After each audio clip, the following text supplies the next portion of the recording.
Le grand débat national va commencer la semaine prochaine et il n'est pas impossible qu'il y ait certaines idées fausses, certaines approximations, même des mensonges et économies, des contre-vérités qui viennent un petit peu nous envahir, fleurir ou polluer ce débat qui va s'ouvrir. Bonjour Marc. Bonjour David. Marc Vigneault, journaliste au Point, on va voir la couverture de cette semaine et donc ce petit guide.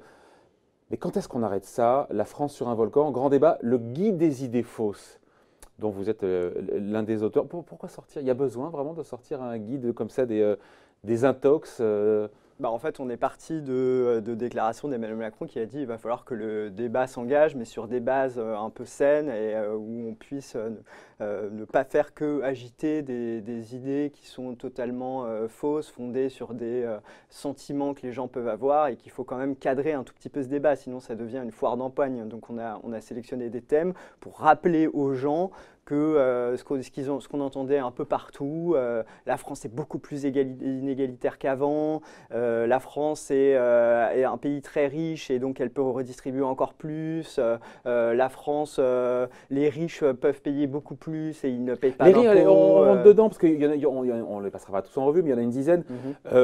Donc tordre le cou à ces contre-vérités économiques pour finalement poser des bases saines, pour que le débat soit sain et fertile et fécond. Les riches ne payent pas d'impôts ou n'en payent pas assez. On entend souvent ça.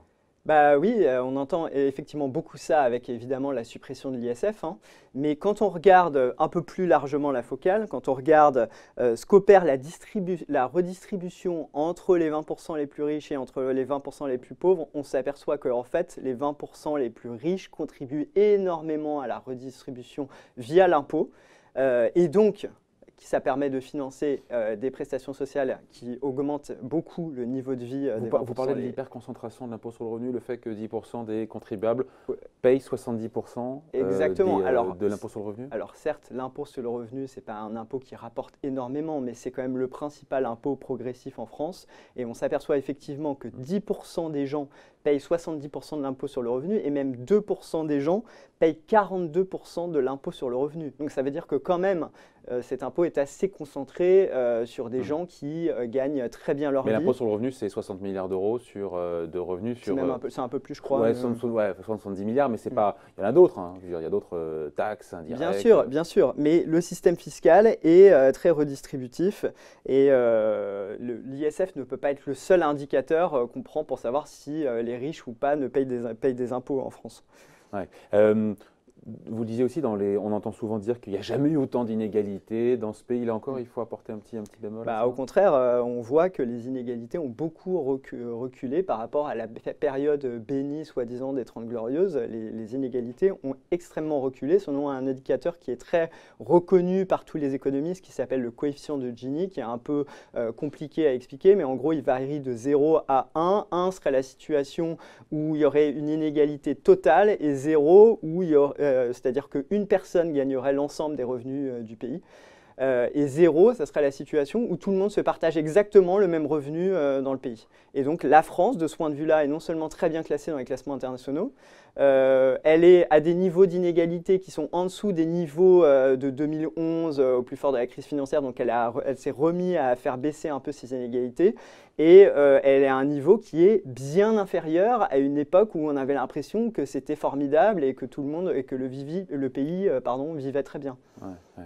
Et puis, dans ce qu'on entend souvent dans les ronds-points, ce que nous disent les Gilets jaunes, c'est que le pouvoir d'achat se dégrade, qu'il y a beaucoup d'inflation, et même d'ailleurs qu'on nous ment sur l'inflation, que les chiffres de l'INSEE, ils sont faux. Il y a même eu un livre écrit là-dessus, je ne sais pas si vous en avez parlé, mais cette sensation que les statistiques sont fausses vient surtout de ce qu'on parle de moyenne et de ce qu'on ne parle pas de la situation de telle ou telle personne, en fonction du fait si on est locataire ou si on est propriétaire qui a fini de rembourser son emprunt ou si on est propriétaire et qu'on est encore en train de rembourser son emprunt, la situation est très variable. Ce qui est vrai, c'est que ces dernières années, à cause de la crise, le pouvoir d'achat a stagné, enfin le niveau de vie a stagné en moyenne, et que certaines catégories de la population qui sont dans les premiers, les plus modestes, qui gagnent, qui sont parmi les 10% par exemple les plus modestes. Eux, ils ont vu un peu leur pouvoir d'achat reculer. Mais dire que le pouvoir d'achat de tout le monde a reculé et que tout le monde serait beaucoup moins dans une bien plus mauvaise situation qu'avant, ça c'est faux. Ouais. Dans ce qu'on entend aussi, sur lequel vous revenez, c'est cette idée que l'État fait beaucoup de cadeaux aux entreprises.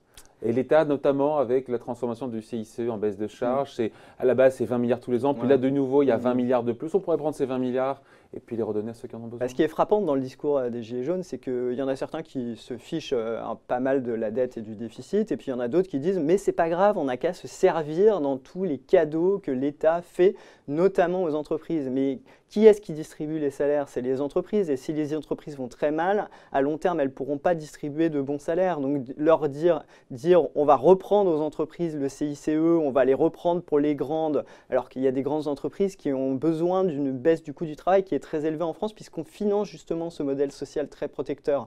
Et donc, à raison, il y a des cotisations élevées qui financent un modèle social élevé, et donc ce CICE, on dit que c'est un cadeau aux entreprises, tout simplement parce que ce n'est pas une baisse de charge pérenne, mais si c'était une baisse de charge, les gens n'en parleraient plus. Et là, la transformation du CICE justement en baisse de charge qui a été promise par Emmanuel Macron, il y a des politiques et des gilets jaunes qui disent bah voyez, c'est 20 milliards mis foutus par la fenêtre en 2019, et avec ça, on pourrait augmenter toutes les prestations, on pourrait augmenter le pouvoir d'achat des gens, on pourrait s'occuper des personnes pauvres, pour caricaturer un peu. Et ben, en fait, ça, c'est une idée fausse, puisque c'est un surcoût ponctuel qui va augmenter la dette, certes, de 20 milliards, mais une seule fois, et puis après, l'effet s'arrête.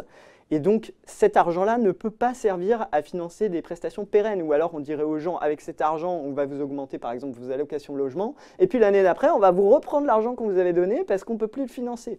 Donc, voilà, il faut remettre l'église au milieu du village. Au milieu du village. Dans les idées fausses, idées reçues, mystifications ou mensonges ou contre-vérités économiques qu'on entend, encore une fois, parfois dans les échanges, il y a cette idée populaire de dire que les élus nous coûtent trop cher, que c'est la rémunération des élus, tout ça.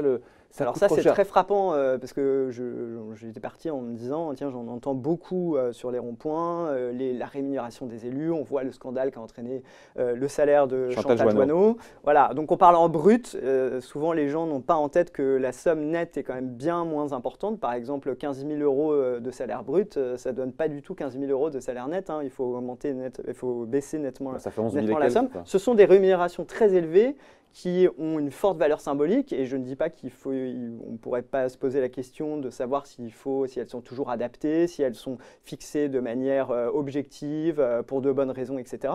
Mais par contre, croire que en baissant le nombre de parlementaires, en baissant le nombre de sénateurs, en s'en prenant aux rémunérations des ministres, aux rémunérations des parlementaires, que sais-je, on arriverait à faire des économies significatives dans la dépense publique qui permettraient de financer le modèle social. Ça, c'est une idée totalement fausse. Si on prend toutes les dépenses de fonctionnement du gouvernement, rémunération comprise, des collaborateurs, du personnel, etc., tous les frais dont les gens pensent qu'ils sont incroyables, etc., si on prend tout ça, ça fait 1,3 milliard d'euros à comparer avec 1345. Vous mettez les députés, les sénateurs, vous mettez quoi là-dedans? On met tout, le gouvernement, le coût de fonctionnement du gouvernement, les députés, les sénateurs, si le Conseil constitutionnel, la présidence, même les chaînes parlementaires, si on supprime tout, les députés, sénateurs, Conseil constitutionnel, tout. Le gouvernement, tous les services du gouvernement, etc.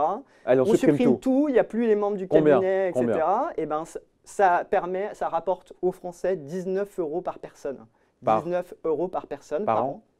19 €, voilà, 1 € et quelques par mois. 1,3 milliard de dépenses publiques sur un total de 1345. Et si on baisse uniquement la rémunération de tous les élus, alors là, la somme, elle tombe à, de mémoire, 145 milliards d'euros, je peux vérifier, et donc 150 millions d'euros par an. Et alors là, avec ça, vous faites quasiment rien. Enfin, en baissant de combien de combien? De 10% la rémunération de tous les élus. On fait un de gain tous les élus de la République, intégralement. On fait un gain de 150 millions d'euros, c'est l'épaisseur du trait, même voilà. si… Voilà, et avec ça, vous ne pouvez financer aucune hausse pérenne de prestations, rien du tout qui soit significatif pour que la population puisse le ressentir. Voilà. Il y en a une dernière là sur la fraude fiscale, parce que ce n'est pas nouveau, mais on entend souvent, il y a 100 milliards d'euros de fraude fiscale en France, il faut récupérer l'oseille, mais on a envie de dire oui en fait. Bien sûr qu'il faut évidemment lutter contre la fraude fiscale. Le problème de la fraude, c'est que par définition, elle n'est pas connue, et plus les services de l'État cherchent, plus ça coûte cher de faire cette recherche.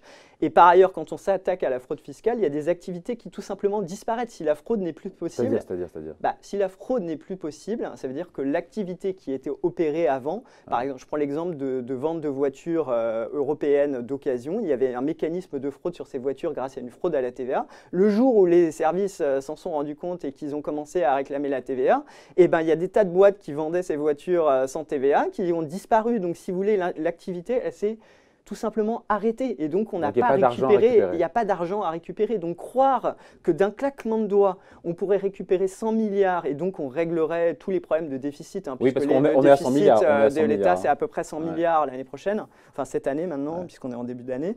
Donc, cette idée-là est profondément fausse. Ça veut dire que ça prendra des années. Ça fait d'ailleurs des années que l'OCDE lutte contre quelque chose qui est pas de la fraude, mais qui est l'optimisation fiscale des multinationales. Mais c'est souvent mélangé dans une grande machine. Et si l'OCDE, ça fait 3 ans qu'ils luttent contre ça, ils ont pris plein de mesures techniques pour empêcher les entreprises de dresser des schémas d'optimisation, etc. On voit bien que ça ne rapporte pas du jour au lendemain des sommes folles, les sommes qu'on attendait récupérer. Oui, mais si on met plus d'agents, plus de contrôleurs fiscaux sociaux, l'argent rentrerait. Oui, mais ça coûte de l'argent. Et alors, il y a eu une grande avancée au niveau de l'OCDE. Maintenant, on peut contrôler tous les fraudeurs fiscaux, tous les gens qui avaient des comptes en Suisse avant, pour simplifier. Maintenant, on sait en direct, le fisc français sait en direct ce qui se passe sur les comptes, l'argent qu'ils reçoivent, combien ils ont d'argent sur le compte, pourquoi il y a un versement là, qui augmente, pourquoi il y a des versements d'intérêts dont on n'a pas l'origine du revenu déclaré au fisc français. Et donc, le fisc français sait tout ça. Ça a rapporté effectivement quelques milliards de plus pendant quelques années parce que les gens se sont régularisés. Mais c'est pas et 100 puis milliards, maintenant, beaucoup moins. Et la source s'est tarie. Et du coup, pour arriver à ces 100 milliards, il faudrait des années. Donc, ça s'étalerait énormément dans le temps. Donc, je ne sais pas si ces 100 milliards divisés sur 10 ans, ce n'est plus que 10 milliards par an et ça ne sera jamais entièrement récupéré. Ouais. Et il y a toute une partie des activités qui disparaîtraient. Il y a la fraude, encore une fois, et il y a l'optimisation fiscale. L'optimisation, on ne décide pas tout seul. Il faut se mettre d'accord avec d'autres pays. Exactement. C'est pareil, la fraude, ça demande des moyens de plus en plus importants et ces moyens sont mis en œuvre. D'ailleurs, il y a des polémiques sur est-ce que le fisc a le droit d'aller regarder ce que vous dites sur les réseaux sociaux, d'observer votre train de vie, etc. Les outils sont déjà très, très intrusifs. Et pourtant, si vous n'êtes pas sur une photo sur Instagram avec une grosse bagnole, c'était la polémique autour des propos de Gérald Darmanin. Exactement. Et là, par exemple, qui correspondent à la voiture, on a un bon exemple avec l'impôt sur le prélèvement à la source de l'impôt sur le revenu. Ça va pouvoir permettre de détecter des fraudes qui avant n'étaient pas détectées. Mais de quoi on parle? On parle d'un taux qui était de 98% de recouvrement et qui pourrait passer parce qu'on va détecter des jeunes qui sortent du foyer de leurs parents et qui ne déclaraient pas avant leur premier revenu parce qu'ils oubliaient ou parce qu'ils avaient une volonté de frauder, ou des Français qui revenaient de l'étranger pendant un an et puis qui se disaient le fisc ne me connaît pas, moi je ne me déclare pas, l'année prochaine je repars à l'étranger, hop, pendant un an je ne suis pas imposé à l'impôt sur le revenu. Tout ça, ça va permettre d'être détecté avec le prélèvement à la source puisque l'entreprise va communiquer au fisc le fait qu'il verse un salaire à la personne et donc le taux de recouvrement devrait augmenter. Gérald Darmanin espère récupérer 750 millions d'euros avec ça. Vous voyez, la différence entre 750 millions et les 100 milliards de fraude totale potentielle qui sont estimés d'ailleurs par le syndicat des fonctionnaires de Bercy.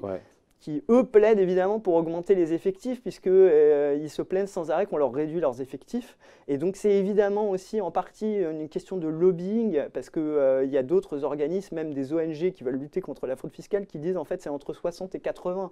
Donc, on est passé de 60 ou de 80 à 100 tout d'un coup, d'une année sur l'autre. Voilà, donc un petit guide que je vous encourage à lire, qui est salutaire, qui est salvateur. Donc, à lire cette semaine. Le Point, ça sort aujourd'hui. Voilà la couverture. Quand est-ce qu'on arrête ça? Et donc, ce guide des idées fausses en matière d'économie, c'est contre-vérité et autres infox, comme on dit. Merci David. Notamment par vous, Marc Vigneault, journaliste au Point. Merci Marc. Merci. Bye.